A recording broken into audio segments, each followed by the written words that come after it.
చానూరు వ్యవసాయ market committee కార్యదర్శి T జానకిరాంపై suspension వేటు పడింది. దాంతో పాటు అతడిపై శాఖాపరమైన చర్యలకు ప్రభుత్వం ఆదేశించింది. సెస్ వసూలు చేయకుండా లంచం తీసుకుని నెయ్యి ట్యాంకులను తిరుమలకు అనుమతించాడని సిబిఐ ఆధ్వర్యంలో ప్రత్యేక దర్యాప్తు బృందం గుర్తించింది. దీంతో ప్రభుత్వం ఈ చర్యలు తీసుకుంది.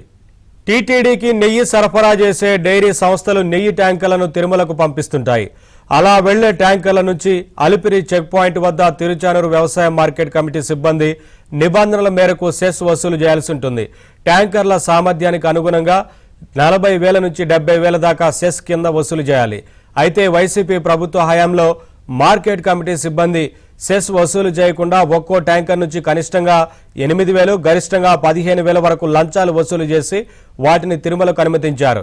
బోలేబాబా డైరీకి కమిషన్ ఏజెంట్గా పనిచేసిన పిపి శ్రీనివాసన్ను సిట్ విచారించిన క్రమంలో ఈ అంశం వెలుగు చూసింది.